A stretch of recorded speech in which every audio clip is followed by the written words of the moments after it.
You believe you need more information before you can make that life-changing decision. Most people think they know how to solve this. They are mistaken.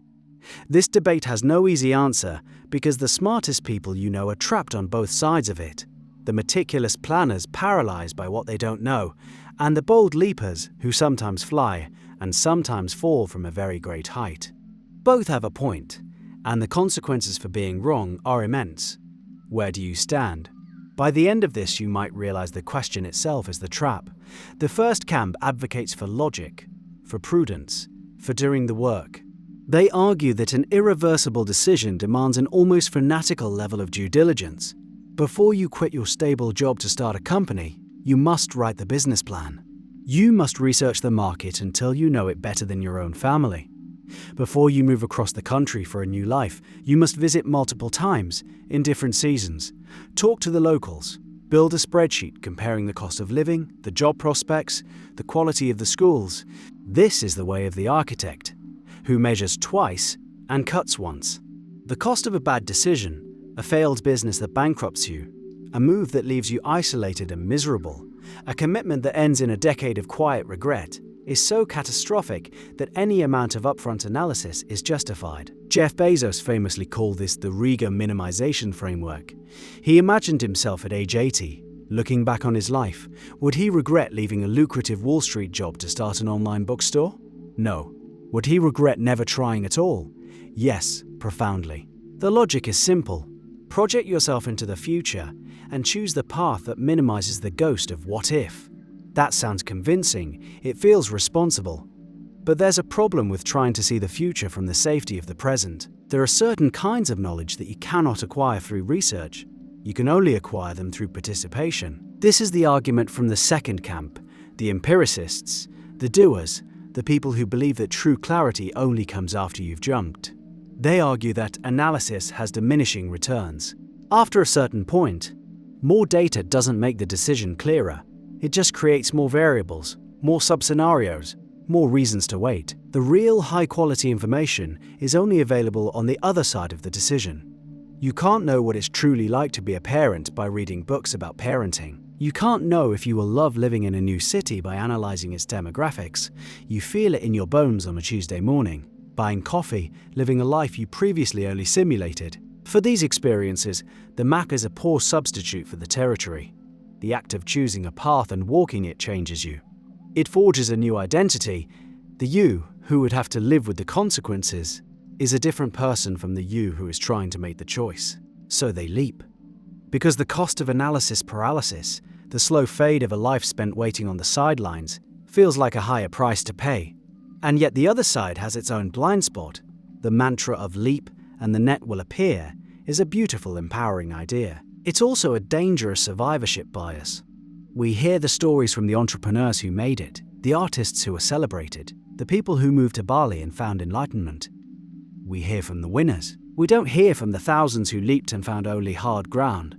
We don't interview the person whose business collapsed, taking their family's savings with it. We don't make documentaries about the person who moved for a relationship that imploded 6 months later, leaving them stranded and alone with a broken lease. The fail-fast ethos of the tech world is a terrible model for life's most critical decisions. An app failing is a data point. A marriage failing is a tragedy that echoes for generations. When a decision is truly irreversible, like having a child, or undergoing a major medical procedure, or cutting ties with a family, the consequences of being wrong are not just learning experiences. They are permanent fixtures in your life. They have a weight, a gravity. Ignoring that gravity in the name of action is just a different kind of foolishness. The planners understand something the leapers sometimes forget. Some mistakes you don't get to walk away from. The scars remain. The debt comes due. That logic seems unassailable. It brings us right back to the beginning, to the safety of the spreadsheet and the comfort of one more week of research. But there's a cost here too. It's just quieter. It accumulates so slowly you might not even notice it. The cost of inaction is the life you didn't live. It's the slow creeping realization that while you were trying to de-risk the future, the present slipped through your fingers. The opportunity you were analyzing closed. The person you were considering a life with moved on. The energy and risk tolerance you had at 25 is gone at 45. Each year you delay, you are implicitly making a choice. You are choosing the status quo. You are voting for the current version of your life, again and again. The perfect information you're waiting for will never arrive. The world is a complex, dynamic system. By the time you've finished analyzing the landscape has changed. Your analysis becomes a perfectly detailed map of a world that no longer exists. The person who spends 10 years outlining the perfect novel never has to face the terror of a blank page. They also never write a single chapter. Their strategy has perfectly protected them from failure, and in doing so, it is guaranteed they will never succeed. So what's the way out of this bind? Perhaps the framework itself is the problem. We are stuck between two bad options: potentially catastrophic action or guaranteed slow stagnation. This assumes the goal is to predict the future and choose the correct path. But what if that's the wrong goal entirely? Philosophers like L.A. Paul call these transformative experiences.